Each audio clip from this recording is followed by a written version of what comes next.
منهم أن يؤتى صحفا منشرة كلا بل لا يخافون الآخرة كلا إنها تذكرة فمن شاء ذكره وما تذكرون إلا أن يشاء الله هو أهل التقوى وأهل المغفرة. صدق الله العظیم. مسجد که هست میکده جای نماز نیست، جایی که آب هست تیمم نیاز نیست. پند از زبان عالم اهل عمل خوش است، اظهار فضل این همه فاضل نیاز نیست. غافل ز خویش در پی عیب کسان مباش، کین قصه جز حکایت سیر و پیاز نیست. از بانگ ادعای تو گوش فلک کر است، طبل میان تهی که دگر جزو ساز نیست. نوکیسه های تازه به دوران رسیده را، سرمایه‌ای به جز هوس و کبر و آز نیست. با نرخ روز هر کس که نان میخورد یقین، نامرد و خائن است که مردم نواز نیست. بیهوده نیست توبه هر گرگ مرگ اوست، گویند وقت مرگ در توبه باز نیست. امیدواریم که الله سبحانه و تعالی این جمعه شب دیگر که باز توفیق و حضور در سر این سفره پر از رحمت و برکت رو عنایت فرمود و عزیزان ما با وجود اینکه جو و فضا و هوا همه تقریبا دست به دست هم دادن که آمدن رو با مشکل و دشواری مواجه کنه، باز هم تعدادی از بندگان خاص خدا، جوونا، برادرها و خواهرها امشب عشق الله اونها رو بر این سفره جمع کرده. امیدواریم که پروردگار عالم به برکت این شب خجسته جمعه شب و روز جمعه همه ما را جزو مغفورین، جزو پذیرفته شدگان کلاس عبودیت قرار بدهد. با بخش پایانی سوره مبارکه مدثر امشب در خدمت شما عزیزان هستیم. در آیات گذشته پروردگار عالم بسیاری از دلایل و حجج و براهین رو برای این که انسانها رو با خودش آشنا بکنه، بنده ها از الله اعراض نکنند، روی گردان نشوند و دیگران رو بر الله ترجیح ندهند، دلایل مختلفی رو ذکر کرد. حتی صحنه ها و سکانس هایی از عالم قیامت رو هم به نمایش گذاشت که مواظب باشید، جهنم، بهشت همینک با دستان شما ساخته می شود. اعمال ما، رفتار ما تعیین کننده آخرت ماست. اما در آیات آخر سوره الله متعال با زبان تندتری سخن میگوید و در واقع گله میکند که فما لهم عن التذکرة معرضین. چی شده؟ چرا بعضیا نصیحت گوش نمیکنند و به اصطلاح امروزی‌ها چرا گوششون بدهکار نیست؟ من که خیلی راحت باشون حرف میزنم، خیلی دلایل عام فهمی برای شناخت و معرفت خودم ذکر میکنم، چرا بعضیا دنبال بهانه‌اند؟ چرا بعضیها من الله رو رها میکنند و دنبال کسانی میگردند که جز بدبختی و نومیدی و سرفکندگی و سرخوردگی چیزی عایدشون نمیشه؟ کیا تونستن الله رو رها بکنن و از دامن غیر الله به جایی برسه؟ کیه؟ خودشو معرفی بکنه. آیا بدون الله میشه زندگی کرد؟ آیا بدون رب میشه زندگی مبارک و میمون و خجسته و فرخنده رو تجربه کرد؟ فما لهم عن التذکرة معرضین. الله متعال از این ناراحته که چرا بعضیان نصیحت گوش نمیکنن. امروز تو جامعه ما اینجور افراد زیاده که گوششون به نصیحت بدهکار نیست. به همین خاطر در آیه بعدی پروردگار عالم کلام تندی رو در قرآن کریم ذکر میکند، میفرماید که انهم حمر مستنفره. اینها بسان الاغن، اونم نه الاغی که اهلی باشه، نه الاغ فراری، مستنفره. حالا عرض میکنم چرا خداوند افرادی که نصیحت گوش نمیکنن اونها رو به الاغ تشبیه میکنه. خیلی حرفه که انسانی که لقد کرمنا بنی آدمه، انسانی که گل سرسبد هستیه، انسانی که شاهکار خلقت آفریدگاره، انسانی که تاج خلافت رب العالمین بر سر او گذاشته شده است، چی میکند که الله رو ناراحت میکنه و الله او رو به اولاد تشبیه میکنه؟ خیلی مهمه. این آیات بایستی در ما یه تحرک، یک حرکتی، یه واکاوی جدی رو ایجاد بکنه که چی میشود یک انسان گل سرسبد هستی، انسان احسن المخلوقین، انسان اون موجودی که وقتی الله او رو خلق کرد به خودش بارک الله گفت، فتبارک الله احسن الخالقین، بارک الله به من الله چه شاهکاری، چه انسانی، چه موجودی رو من خلق کردم. بعد این انسان چه اعمالی انجام میدهد که از اون درجه و مقام سقوط میکنه و در حضیض پستی قرار میگیرد که خداوند او رو به اولا و گاهن به سگ تشبیه میکنه. این مقصر ماییم. عکس العمل ما، واکنش های غیر بهداشتی شرعی ما الله رو ناراحت میکنه و دقیقا همینطوری هم هست. اون به ظاهر انسانه. یکی از بزرگترین عوامل اینه که انسانها نصیحت گوش نمیکنن. فما لهم عن التذکرة معرضین. چرا از پند، از تذکر، اون هم پند قرآنی، پندهای ایمانی. به همین خاطر یکی از دلایل مهم هلاکت اقوام گذشته همین بود. حضرت شعیب، حضرت هود به قومشون همین میفرمایند که لقد ابلغتکم رسالت ربی و نصحت لکم ولکن لا تحبون الناصحین. مشکل شما این بود که نصیحت گوش نمی کنید، نصیحت رو دوست نداری. هر جوانی، هر مسلمانی، هر انسانی که نصیحت رو دوست نداشته باشه، مخصوصا نصیحت قرآنی رو، نصیحت های دینی رو، نصیحت اهل عمل رو که در شعری که اول خوندم همین بود، پند از زبان عالم اهل عمل خوش است. انسانی که طبیعت و سرشت خوبی داره از نصیحت بدش نمیاد. اینجاست که فاروق اعظم، اون بزرگ مرد عرصه جهاد و سیاست، یه جمله زیبایی داره: لا خیر فی قوم لیسوا بناصحین ولا خیر فی قوم لا یحبون الناصحین. سبحان الله. حضرت عمر رضی الله تعالی عنه میفرماید اون جامعه‌ای، اون ملت و امتی که نصیحت گوش نمی کنن، گوششون به نصیحت بدهکار نیست، خیری در اون جامعه نیست. اون جامعه‌ای که ناصح ندارد هم خیری در اون نیست. حالا بفرمایید امروز ما اولا که ناصح نداریم، کو نصیحت کننده؟ اگرم داریم، نصیحت‌های ما اونقدر بوی غرض و مرض و خودخواهی و کبر و غرور و از خود راضی بودن داره که بوی تعفن میاد به جای نصیحت.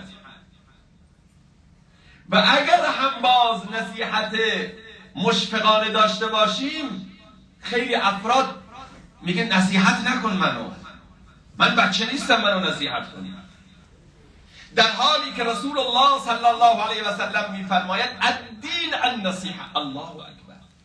دین رو رسول الله صلی الله علیه و سلم در یک کلمه خلاصه کرد. دین چیست؟ دین نصیحت است، دین خیرخواهی است. کل دین خلاصه در یک کلمه، نصیحت. هر انسانی که نصیحت گوش کند، اون انسان قطعا خیر و برکت میبیند. به تعبیر حضرت عمر رضی الله عنه، از جامعه ما خیر رفته است، برکت رفته است. تا چند سال قبل حداقل جوونا می آمدن پیش پیرمردا و ریش سفیدا ما رو نصیحت کن، مقداری از تجربیات خودت برای ما تعریف کن و بگو. اما امروز نه پیرمردی مونده و نه جوانی، نه محبت از جانب پیرمردان بر جوانان و نه احترام و حرمتی از طرف جوانان به ریش سفیدان و علما. نیست اینجوری. همه اظهار و فضل میکنن، همه که من خودم میدونم. حتی به کار به جایی رسیده که نصیحت گوش نمی کنن که هیچ، بلکه میگن شما دموده شدید، افکار شما پوسیده است، شما فسیل شدید آقا، این افکار شما اینها مال قرن حجره.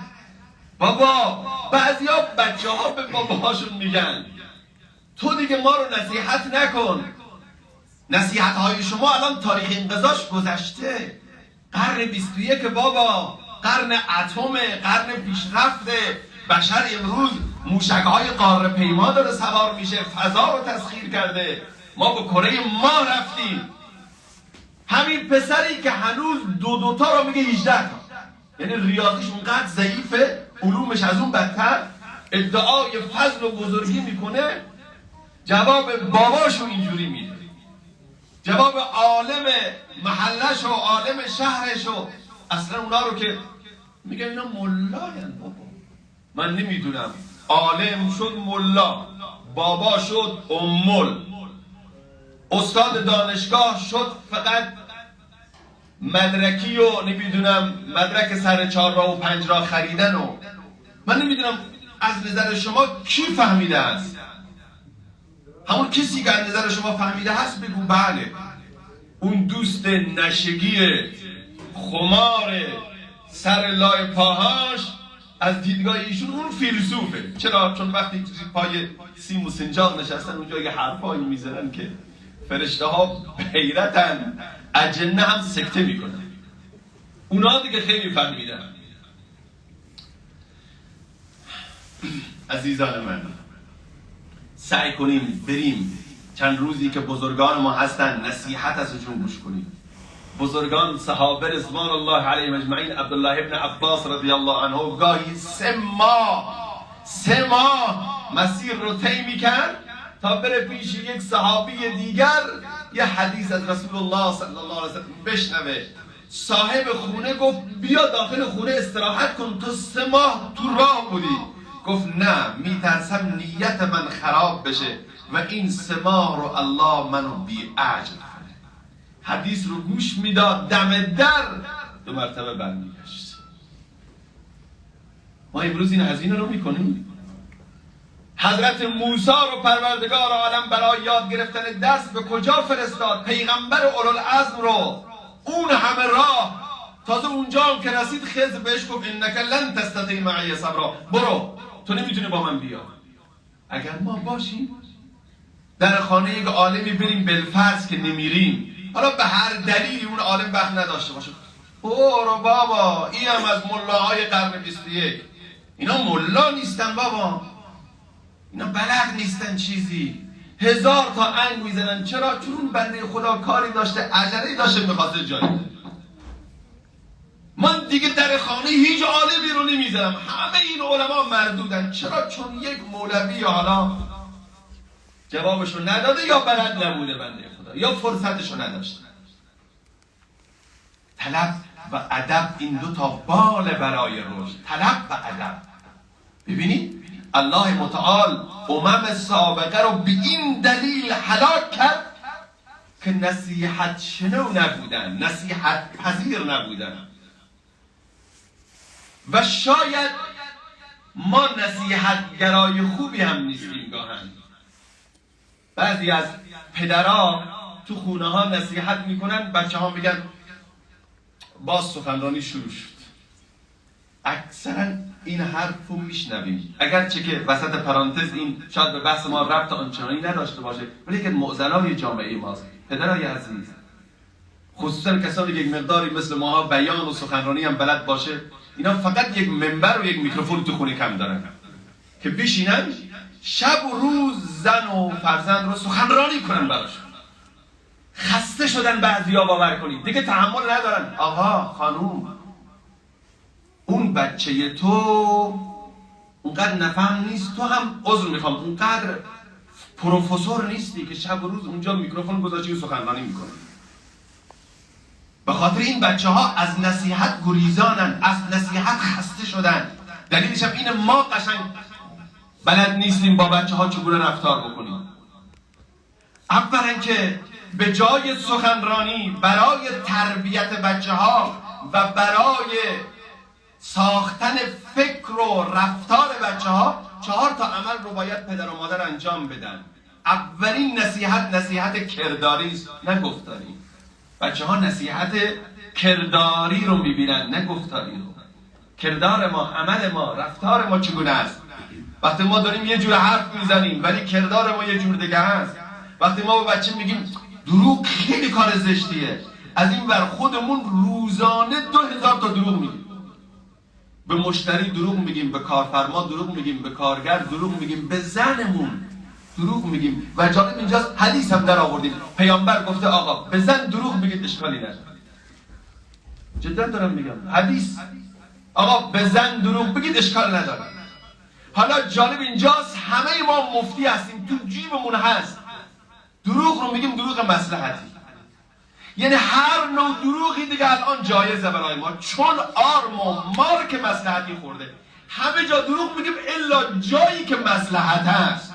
آقا دروغ مصلحتی عزیزان من، جایی که جنگ میان دو نفر هست، شما میدونید اونجا برای ایجاد صلح، مصلحت از صلح گرفته شده، اونجا یه دروغ میگن به صلح برسه.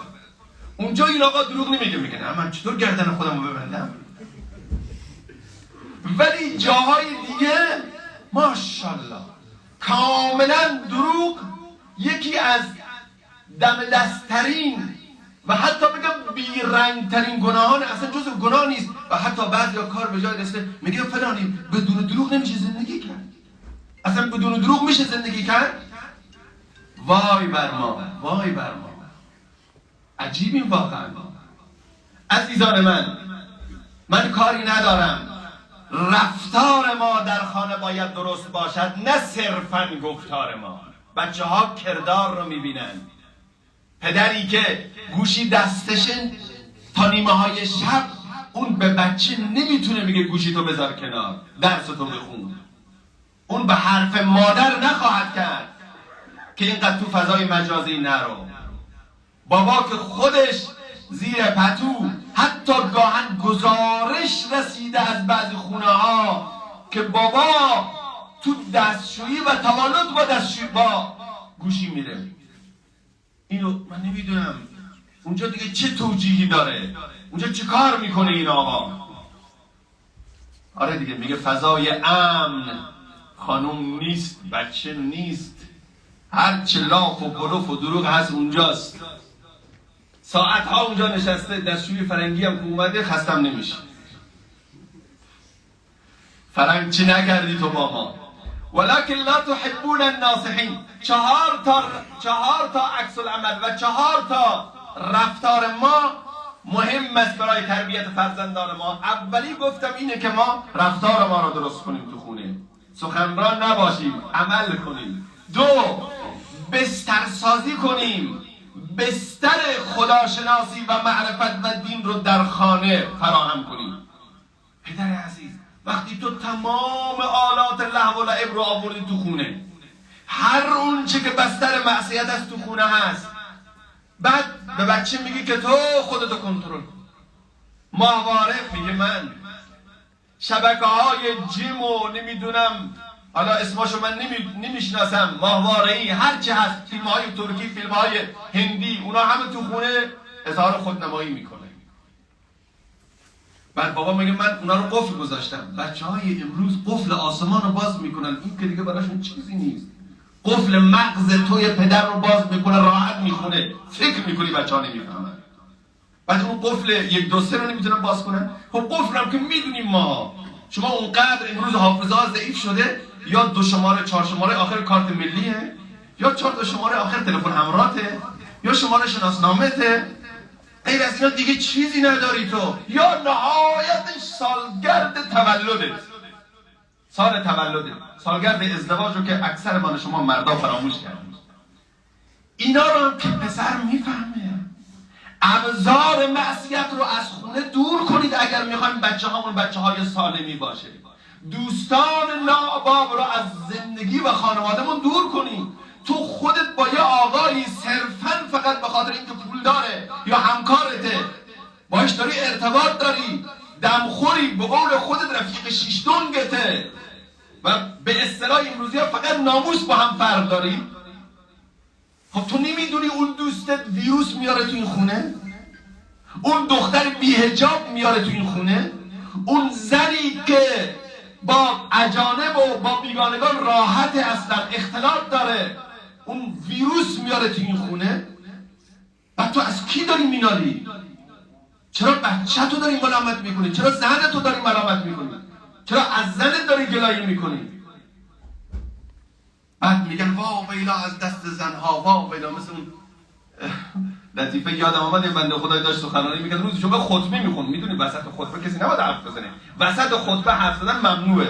داشت خطبه میخون یه حدیثی، حالا اون حدیث رو منم نگاه کردم، به هر حال تو کتب حدیث هست، میگن روز قیامت بهشتی رو میخوان ببرن بهشت، یهو میبینن چند نفر خانم بسیار خوشگل و خیلی آراسته و آرایش کرده میان، تا این بهشتی ندید پدید اینا رو میبینه، میخواد اینا رو با آغوش میگه دست نگهدار. میگه مگه این حوریان نیست؟ حوری 70 تا حور؟ میگه نه بابا، ما خدمتگزاران اون حوری اصلی هستیم. میگه یا الله، خدمتگزاران اینقدر زیبا و دلرباین، اون حور اصلی چه خواهد بود؟ زودتر ببریم بس دیگه. میگه رفت جلو، یه گروهی دیگه آمد میخواست که دو مرتبه به خدا خودشون، تا میخواست دست ببره، با دست نگهدار. گفت شما کی هستین؟ گفت ما آبدار چیم؟ ما شما رو آب میدیم، حوری اصلی رو آب میدیم فلان. گفت بابا خدایا بهشت که میگفتن واقعا نعمت داره، من زودتر ببریم جلوتر. میبرن جلوتر، یه گروه دیگه به هر حال زمان این مرتب هر چی میره جلوتر آتشش بیشتر، اینام زیباروختر زیباروتر داره، دلش قش میره، لب و لوچش آب ریخته اونجا، بهشت جوی لب و لوچه آب ریخته روون شده. خلاصه میگه کجاست؟ میگه تو این قصره. میره اونجا، وارد قصر میگه درو باز کنید. تا درو باز میکنه میبینه همسرش که تو این دنیا اون تو قصر نشسته منتظرش. میگه واه همین حوره بود. تا این حدیث و این آدم گفت، یکی از وسط جمع بلند شد وسط نماز خطبه گفت به خدا شیخ این حدیث ضعیفه. ما تو این دنیا به این همه بدبختی، اون دنیا به اینا حوریه باشه ما نخواستیم اون بهشت. ارزمین عزیزان، بعضی از ماها از خانومامون ناراحتیم، دلیلش هم همینه که ما بستر رو ما برای خانواده ها بستر ناامن و نامناسبی کردیم، بعد از همه بیشتر کلایه میکنیم. بستر سازی کنید. من یه بار دیگه در کلاس تربیت الاولاد روزهای دوشنبه شب هست به عزیزان گفتم گاهن برید برای پسرها و دختراتون دوست بخرید، دوست بخرید، خرج کنید. اینقدر رو لباس بچه ها پول ندید، اونقدر فقط صرفا روی مو و صورت و مدل آرایش بچه ها توجه نکنید، اونقدر رو لباس و کفش بچه ها هزینه نکنید. برای فکر بچه هاتون هزینه کنید، برای قلب بچه هاتون هزینه کنید، برای بایدها و نبایدها، یجوز و لا یجوزهای بچه هاتون هزینه کنید. کفش بچه هر طور باشه راه میره، اما اگر فکر بچه خراب باشه نمیتونه راه بره. اگر قلب بچه آلوده باشه نمیتونه درست تصمیم بگیره. اگر لباس بچه کهنه باشد میتونه زندگی بکنه، میتونه به مدرسه بره، اما اگر درون بچه پر از آلودگی، پر از بیماری ها و ویروس ها باشد، این نمیتونه در جامعه زندگی سالمی داشته باشد. این نمیتونه برای تو بال باشد، بلکه وبال خواهد بود. اما چه کنیم که امروز تمام زوم ما، تمام تمرکز ما فقط صرفا روی ظاهر بچه هامون هست، روی مدل مو، صورت، بینی بچه. بلا فاصله میگن باید ببریم اینو جراحی پلاستیک کنیم. اما بچه داره دروغ میگه، این نیاز به جراحی نداره. بچه 2 ساله ها، بچه 3 ساله میگه اعصابم خورده. یا الله، من خودم تا 15-16 سالگی نمیفهمیدم اعصاب چیه. تا 15-16 سالگی. حالا اینا بعضی هم میخندن انگار شما میفهمیدید. خیلی از ماها نمیفهمید. ولی امروز بچه 3 ساله از اعصاب حرف میزنه. بچه 3 ساله پرخاشگری میکنه. بچه 6 ماه قهر میکنه، قهر حرف نمیزنه، واکنش حتی حرف نمیزنه هیچ، که گاهی واکنش هایی نشون میده که ما میفهمیم بچه قهره. اینا از کجا اومدن؟ اینا چی شدن؟ ما رفتار ما مهمه. بستر سازی کنید و به خدا قسم بستری آماده تر از بستر ایمانی شما در خانه نمیتونید که امنیت روانی و روحی بچه ها رو تأمین کنه، نمیتونید پیدا کنید.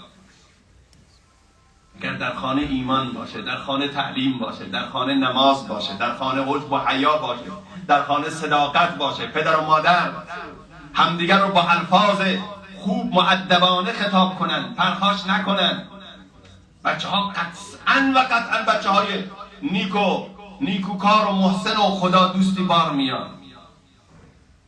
عزیزان من، نسبت به فرزندانمون احساس مسئولیت کنید. اینها ماشین نیستن که فکر کنید فردا خراب بشه میرید اگزوزشو درست میکنید، میرید دیفرانسیالشو تعمیر میکنید. آقا اینطوری نیست. سوپاباش اگر خراب شد با تعمیرگاه نمیشه حل کرد، با تعویض و دعای ملا حل نمیشه، با پزشک متخصص اعصاب و روان حل نمیشه. پزشک خانواده اون ید مسیحایی نداره. پدر من، مادر من، عزیز دل من، فرزند تو بهشت توست و فرزند تو جهنم توست. شک نکن. دلمان خوشه که میگه بیاریم بچه، بیاریم 2 تا سگولی برای مامان. آهای دنبال سگولی میگرد، این سگول هردا میشه پل، تو رو میندازه تو جهنمی که خدا میدونه چه مشکلات میدونه. خیلی سخته واقعا. 2 3 رزق و روزی حلال بدید و 4 دعا کنیم برای فرزندانمون. رزق و روزی حلال تعیین کننده است و دعا بسیار تأثیر بسزایی دارد در رشد فرزندانمون. حرف اینه که نصیحت نه، اما این که ما نصیحت رو کامل کنار بذاریم نه، اینجوری هم درست نیست.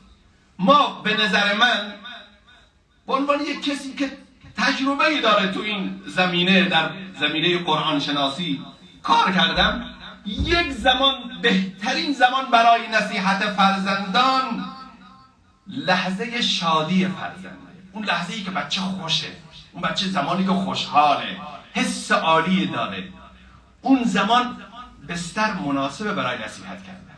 به همین خاطر رسول الله صلی الله علیه و سلم در حدیثی که عبدالله ابن عباس میفرماید کنت ردف النبی صلی الله علیه و سلم، من پشت سر پیغمبر روی الاغ یا روی شتر سوار بودم، خیلی احساس خوبی داشتم، پیغمبر جلو نشسته، من پشت سرش، داریم به سفر میریم، تمام بسترهای خوشی فراهمه که ناگهان پیغمبر گفت یا غلام، ای پسر. گفتم بله بفرمایید. شروع کرد رسول الله صلی الله علیه و سلم به نصیحت کردن، فدا و ابی و امی، فداش بشه پدر و مادرم. که چه نصیحت هایی؟ احفظ الله یحفظ. ای پسر، میگه من 9 سالم بیشتر نه، ای پسر، ای نوجوان، الله رو حفظ کن، قوانین الله رو حفظ کن، الله تو رو حفظ میکنه، الله تو رو حفاظت میکنه. حدود الله رو حفظ کن، از حریم الله عبور نکن، از چراغ قرمزهای الله عبور نکن.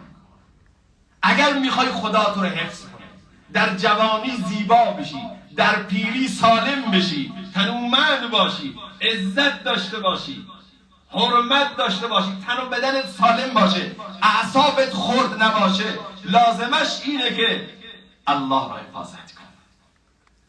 شما را به خدا قسم، آیا جمله قشنگتر از این میشه پیدا کرد؟ من 2 روز پشت سر هم 24 ساعت راجع به این کلمه حرف بزنم. تموم شدنی هست. احفظ الله یحفظک. به من داره میگه، به تو داره میگه. اگر میخوای حفاظت بشی اینقدر دنبال تعویض نرو. تیربند و رگباربند و موشکبند و یا آقا جوان میبینی 45 کیلو تعویض به سر و دستش، یکی چشم بند، یکی نظر بند، یکی تیر بند، یکی رگبار بند، یکی چشم حسود بند. تازه اینا که خودت گرفتی 2-3 کیلو هم خانوما گرفتن، تو خبر نداری. چه میکنیم ما؟ یعنی اینقدر فاصله گرفتیم. تازه این همون دینداراست، اون بیدینا که دنبال موره ما رو میچرخن بیچاره. توی پنجره قلخیابون برو اونا رو جمعش کن، کنار این زنه های بساط پهن کردن اونجا دنبال موره ما رو، نمیدونم اون تسبیح سبز و سنگه های قرمز و قیمتی و دنبال اونان. تنها چیزی که ما باید دنبالش باشیم اونو دنبال نمی کنیم. یکی از بزرگان و علما در سن 96 سالگی داشت درس تفسیر میگفت، با چه زیبایی یکی از شاگردان سوال کرد: استاد، رمز پیروزی شما، رمز این همه نشاط شما، خوشی شما که همش دارید تبسم میکنید، سبحان الله، در سن 96 سالگی دارید تدریس میکنید، این چیه؟ فرمود: پسرم، در جوانی الله رو حفظ کردیم، در پیری الله ما رو حفاظت میکنه. این وعده الله است، این قول الله است. هر کسی که در جوانی حدود الله رو حفاظت کند، مواظبت کند، در پیری الله او رو حفاظت میکنه، در مشکلات او رو حفاظت میکنه. این قول قرآن است: و من یتق الله یجعل له مخرجا و یرزقه من حیث لا یحتسب. من در یکی از عروسی‌های اسلامی هم این آیه رو خوندم، گفتم یه آیه در قرآن هست کلید رمز مشکلاته، کلید گشایش بخت هاست، کلید و رهگشای همه بنبست هاست، و اون اینه که هر کسی که حدود الله رو رعایت کند، آیه رو خوندم، الله راه ها رو براش باز میکنه. باورتون میشه بیش از 200 تا تلفن به من، جناب حافظ و احمد آقا اومده.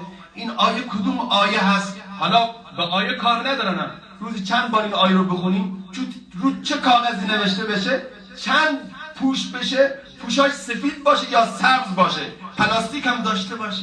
مثلا گفتم یا الله، چه کردن با ما؟ چه شدیم ما؟ من آیه رو خوندم، کسی بین آیه عمل کنه، کسی که تقوای الهی رو رعایت بکند، پروردگار عالم قول داده. اگر تو امروز به خاطر الله چشم تو از نامحرم بستی، به خاطر الله، الله قول داده اون روز چشم تو با یک خبر خوش، با دیدن یک صحنه خوب و عالی، چشم تو خنک کنه. این قول خداست. برو آزمایش کن، چشم تو از گناه ببند تا چشم زیبایی ببینه، گوش تو از معصیت و گناه ببند تا خبر خوش بشنوی، دل تو از دوست داشتن چیزهایی که الله دوست ندارد برگردون تا خداوند دل و قلب تو رو خنک کنه، لذت ببری از زندگی. در غیر این صورت باشه نمیشه. احفظ الله یحفظ. این قانون زندگی باید باشه، قانون زندگی ما. متاسفانه اما جوان ها میگه که دینداری سخته، این همه خدای متعال باید و نباید، این کار رو بکن، اون کار رو نکن، این کار رو انجام بده، اون کار رو انجام نده. عزیز دل من، الله سبحانه و تعالی میخواد من و تو رو حفاظت کنه. الله میخواد ما به عنوان خلیفه او روی زمین باشیم، این تاج عزت رو سرمون باشه، این تاج افتخار رو سرمون باشه. هدف الله اینه. اما ما چه کنیم؟ متاسفانه با یک گناه خودمون رو کوچک میکنیم. گناه کوچک میکنه آدم، گناه آدم رو خرد میکنه، ذلیل میکنه، نابود میکنه. لذا عزیزان، من از بحثم امشب مرتب جدا میشم، اشکال نداره، اینها لازمه. فما لهم عن التذکرة معرضین. یک زمان برای نصیحت مناسب هست، عرض کردم، و اون زمانی است که بچه خوشحاله، حالا به هر دلیلی خوشحال است. شما اون زمان تنور داغه، بچسبید. اما نصیحت ما بایستی مواظب باشیم جنبه خشونت نداشته باشه، جنبه تحکم نداشته باشه، جنبه منت گذاشتن رو بچه نداشته باشه. نه حواسمون باشه. رسول الله صلی الله علیه و سلم یه جوانی رو میبینه که 2 عمل بد رو گرفتاره، به 2 عمل بد گرفتاره. یه جوان رو میبینه به 2 عمل بد گرفتاره. نمیاد بگه که تو این کار و این کارت زشته. فدات برم یا رسول الله، به خدا روانشناسان دنیا باید بیان از آبشخور احادیث رسول الله صلی الله علیه و سلم درس روانکاوی و روانشناسی بیاموزند. با نیوشیدن و سرکشیدن این جامهای پر از زیبایی، عطر تراوت، جانهای بیماران رو مست کنند. ببینید شما نمیاد مستقیم بگی این کارت زشته، میگه نه، نعم الرجل فلان، فلانی خیلی آدم خوبیه، خیلی آدم گلیه، خیلی آدم درست حسابیه، ولی کاش این کار و این کار رو انجام نمیداد. اول میره رو نقاط مثبت، اول میاد رو ارزش ها، روی نقاط قوتش دست میذاره. فلانی نمازخونه، آدم گلیه، ارتباط سالم داره، با خانوادهش خوبه، همه نقاط مثبت رو بر میشمارد. اون موقع به صورت گذرا نمیگه باز هم این کارش زشته، میگه کاش این کار و اون کار رو انجام نمیداد. ما امروز تمام آیتمه های خوب بچه‌مون رو نمیبینیم. مرغ همسایه برامون بازه، بچه فلانی، بچه باجناقش رو سرش میکوبه، بچه خواهرش رو سر اون میکوبه، در حالی که شما برید همون بچه باجناق رو ببینید، ابلیس رو بازی میده، باور کنید، یعنی با شیطان تیله بازی میکنه. اما مرغ همسایه برای ما قاضی دیگه. حالا اگر یه خوبی داره فقط خوبی او رو میبینیم، اما خوبی‌های فرزند خودمون رو، خوبی‌های همسر خودمون رو، اینا رو نمیبینیم. عزیزان من، اگر نصیحت میکنیم، نصیحت ما هم بایستی به این شکل باشه که اول نقاط مثبت، پسرم درست خیلی عالیه، اخلاقت خیلی زیباست، روابط عمومی و اجتماعی درصد بالایی داره، آفرین نماز میخونی، اینا همه باعث افتخاره، من دارم رشد میکنم، خوشحال میشم وقتی میبینم چشمم روشن میشه. ولی کاش این کار رو انجام ندی، خیلی به تلویزیون وابسته نباش. همه دوستات خیلی عالیان، چه دوستان خوب انتخاب کردی، اما کاش اون فلان دوستت رو حذف کنی. دلیلش هم اینه، کلیگویی نکنی، دلیلش هم اینه، به این دلیل باش رابطه نگیری بهتره.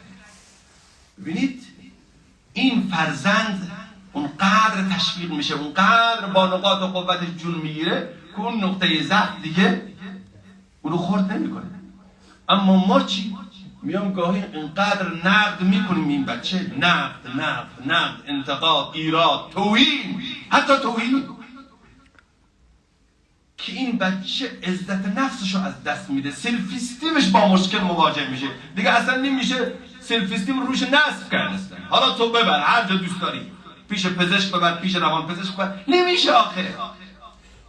عزیزان من، یک مقداری به خود بیایم، عزت نفس بچه ها رو، بچه اگر عزت نفسش از بین رفت دیگه بلند نمیشه، دیگه هیچ کس قدرت نداره اینو سر پاش بلند کنه. زن اگر عزت نفسش از دست رفت، شوهر اگر عزت نفسش نابود شد، خودمون ضرر میکنیم. تلاشمون این باشه و لذا نصیحت باید درست باشه. علما میفرمایند در نصیحت کردن، نه تنها فرزند، همه انسان ها، هر کس نصیحت میکنه 5 تا شرط رو باید رعایت کنه. 5 تا شرط اگر در نصیحت های ما باشد، نصیحت ما مؤثر است، نصیحت ما قطعاً کارگشاست، رهگشاست. اولش اینه که نصیحت ما با مهربانی و از روی دلسوزی باشه. وقتی نصیحت میکنی خودت رو از اون بهتر ندونی، دلسوزانه باشه، نه خودنمایی. بعضی از ماها نصیحت میکنیم یه جوری که بسم الله الرحمن الرحیم اعوذ بالله من الشیطان الرجیم، مثل بعض آخوندا. بعد انگار منبر رفته و این که دیگه من از تو خیلی بهترم، من توسط جبرئیل امین الان نماینده الله روی زمینم، تو هم دقیقا جرثومه ابلیس روی زمینی داره راه میره. اینجور اگر میخواد نصیحت کنیم، نصیحتتون نتیجه عکس خواهد داشت و الله به جای اینکه راضی بشه ناراض میشه. نصیحت از روی دلسوزی باشه، از روی مهربانی باشه، از روی عشق باشه، از روی محبت باشه. دو، نصیحت در خفا باشد.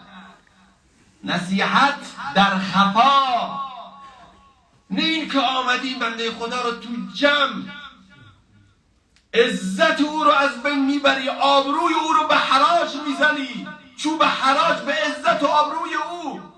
بعد مثلا داره آقا نصیحت میکنه، آخه سرتو بخوره این نصیحت. این نصیحت نیست، این شرارته.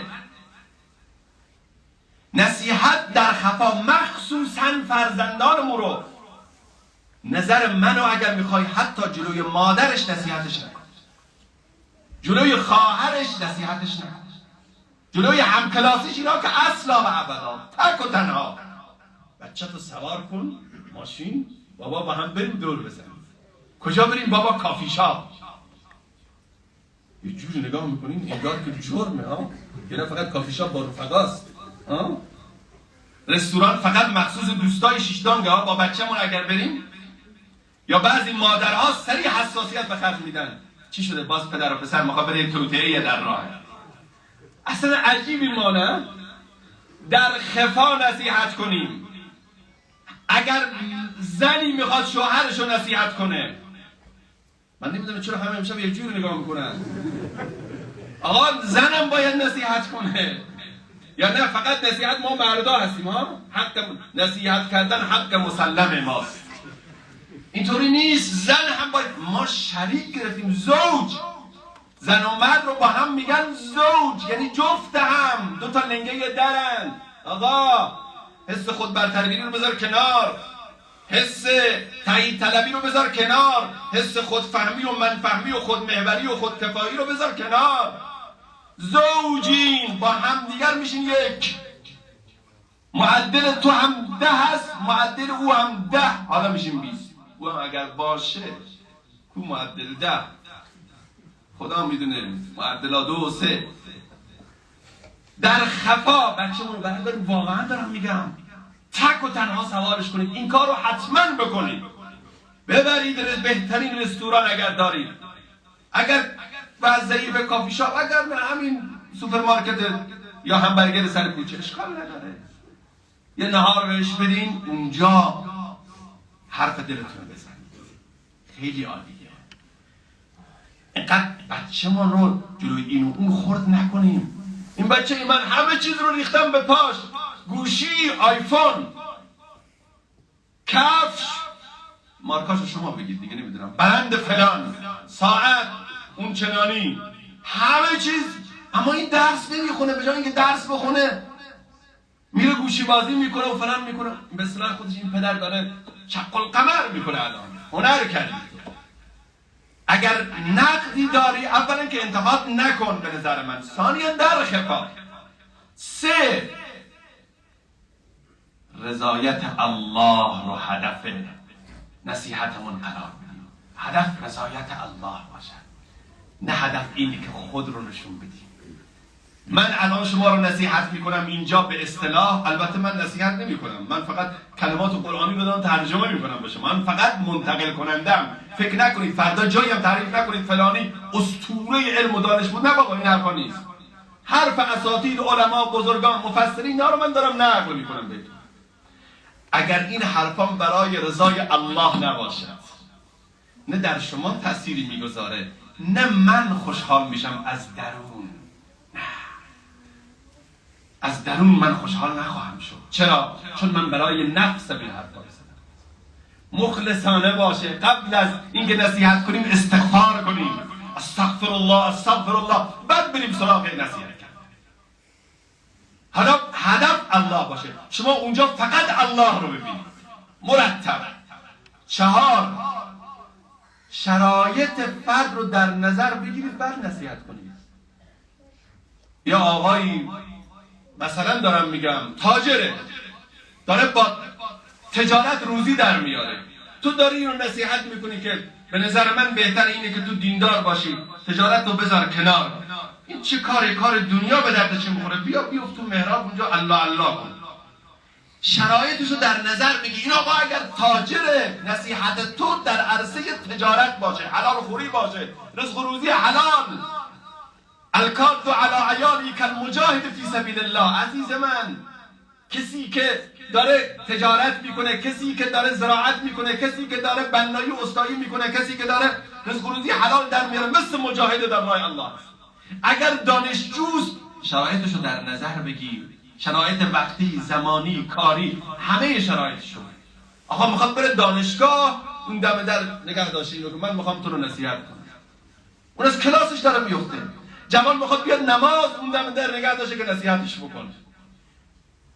شب عروسی بنده خدا هست، این ساعتشو میشموره که کی من برم پیش عروس خانم، جناب مولا رفته به منبر، پایین نمیاد. شرایط رو در نظر بگیرید. و آخری اینه که عدم تأیید طلبی و توقع تشکر، این خیلی مهمه. گاهی ما نصیحت میکنیم یه ساعت، همه اون 4 تا شرایط هم هست، اما در دل توقع داریم که نصیحتم تمام شد، ایشون پیشانی منو ببوسه که هیچ دست منم ببوسه. بابا دست درد نکنه، دست مریضات، خیلی استفاده کردیم، لطف کردیم، مستفیض شدیم. اگر این کارو نکرد بلافاصله دلش میاد عجب آدم مزخرفی بود اینا، من کاش میرفتم به یه گاو نصیحت میکردم، یه سر تکون میداد. این نباشه. نصیحت کردید توقع نداشته باش. مهم نیست شما امشب از من تشکر بکنید یا نکنید، اصلا برام مهم نباشه. اون تشکر میکنه.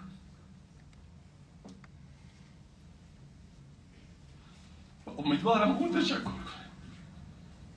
مهم اونه که او از ما راضی باشه.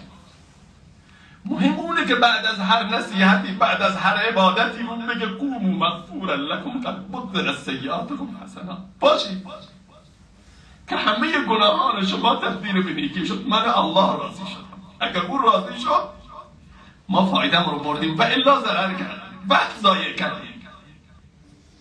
این 5 تا آیتم اگر در نصیحت‌های ما باشد، قطعا نصایح ما دلها رو که هیچ، بلکه کوه‌ها رو باز میکنه. عجب، یک آیه بیشتر نشد. فما لهم عن التذکرة معرضین. من خواستم امشب تومار سوره مدثر رو بپیچم اما نشد. امیدواریم که الله سبحانه و تعالی توفیق عمل عنایت بفرماید. امیدواریم الله و همه ما به گوینده و شنونده عزیزان، من خودم بیشتر از شما محتاج این نصیحت ها و این صحبت هایم. گفتم به شما، من خودم رو محتاج میبینم که اینجا میام و فکر نکنید اینها کلام منه، نه، اینا کلام الله هست، کلام رسول الله هست، جلوه هایی از کلام بزرگان است که داره منتقل میشه.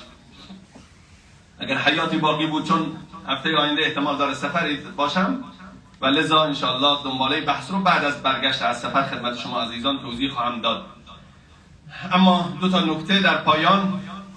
شاید خیلی از عزیزان، هم عزیزانی که اینجا حضور دارن و هم عزیزانی که از طریق فضای مجازی پیگیر مسئله سیلزدگان کنارک و کمک و امداد رسانی به اونهاست، منتظر یک کارگزاری باشن، منتظر یک گزارش عمل باشن. عزیزان مبلغ بسیار قابل توجهی رو عزیزان در اختیار ما قرار دادن. ما اونجا رفتیم، دوستان رو دیدیم، گروه های جهادی رو در بلوچستان دیدیم و یک فراخوان داریم که هر عزیزی که پول نداره میتونه کار کنه، هنرمند، گچکار، بنا هست، کاشیکار هست، ایزوگانکار هست، بیاد دست به کار بشه.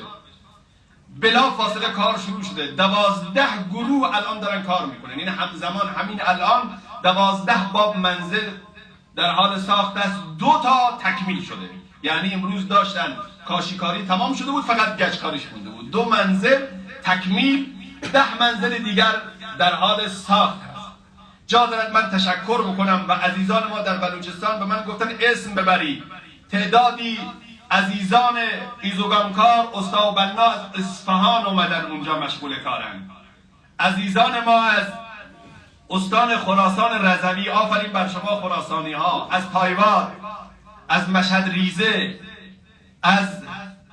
از سبت خدمت با سعادت شما بعضی از مناطق تایباد، حالا اسم رو من فراموش کردم، اونجا دارن کار میکنن و تلاش میکنن. از چاربرجی، مشهد ریزه و خود تایباد، از سوران، شهرستان سوران، همونجا من بودم، تعداد جوان گفتن ما تا یک خانه نسازیم و تکمیل نکنیم بر نمیگردیم. یک خانه تکمیل کردن، خانه دومی رو شروع کردن. فصل زمستان است، در شهرهای خراسان و یا مناطق سردسیر شاید کار نباشه. بعضی از عزیزان هنرمندن، الله به شما هنری داده، خودتون رو به جمع اون دوستان برسونید، خانه‌ای برای خودتون در جنت بسازید. شما خانه برای اون پیرزن، برای اون بیوه زن، برای اون یتیم نمیسازید.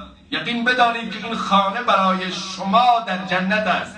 چه عزیزانی کمک کردن، چه عزیزانی که اونجا خانه میسازن و چه کسانی که تشویق میکنن دیگران رو. اگر کسانی مصالح در اختیار دارن، 4 تا از اقلام مورد نیاز هست: سیمان، کاشی، ایزوگام، بلوک. این 4 تا رو اگر کسی آشنایی داره یا کارخانه‌ای داره و میتونه، حتما با پول خودش هزینه بکنه و بفرسته تا اینکه انشالله تعداد خانه‌هایی که ما میسازیم بیش از اندازه بشه، بیش از حد تصور بشه و انشالله ما هنر بسیار زیبایی رو از شما مردم، از شما ملت شریف اونجا شاهد هستیم و بیش از اون شاهد باشیم. واقعا زبان من که الکن است از تشکر. به خدا قسم میخورم که یاد دوران طلایی رسول صلی الله علیه وسلم و صحابه در ذهنها طلایی میشوند. در قرن 21 جوانهای زن و بچه رو رها کردن، رفتن اونجا معتکف شدن.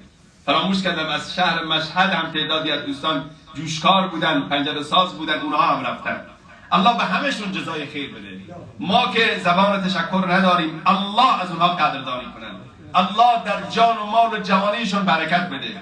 عزیزان آمین بگید، بخیلی نکنین، حداقل کاری است. الله برای تک تک اونها در دنیا و آخرت خانه بسازد. الله در زندگی و جان و مالشون برکت عنایت بکند. الله به ازای هر قدمی که برداشتن میلیاردها اجر و ثواب در کارنامه اعمالشان بنویسد. و همچنین عزیزان و تیمی که اونجا نماینده بنده هستن و کارها رو رد و فتح میکنن، روز خواب دارن، نه شب، مجاهدوار دارن کار میکنن و علمایی هم هستن که در مجلس و از اینجا دارن دوستان رو راهنمایی میکنن. الله به همه اونها جزای خیر بده. به همشون خدا قوت میگیم، دست مریضات میگیم و به همه اونها بشارت میدیم که امیدواریم الله سبحانه و تعالی در دنیا و آخرت اونها رو سربلند و سرفراز کنه. اما نکته دوم بحث ذکر هست. ذکر 2 هفته چی بود عزیزان؟ درود بر رسول الله صلی الله علیه و سلم. کیا تونستن انجام بدن؟ دستا رو ببرن بالا. ماشاءالله ماشاءالله، الحمدلله. اما ذکر 2 هفته دیگر، چون خیلی ها از دست سحر و جادو و جن و پری و کابوس خواب و اینها نگرانند، یک دعای رسول الله صلی الله علیه و سلم به ما یاد دادن که هر کس این دعا رو 3 مرتبه صبح و 3 مرتبه شب بخواند، هیچ جادویی بر او اثر نخواهد کرد، هیچ جنی بر او مسلط نخواهد شد و به امید الله ضرر دینی و دنیایی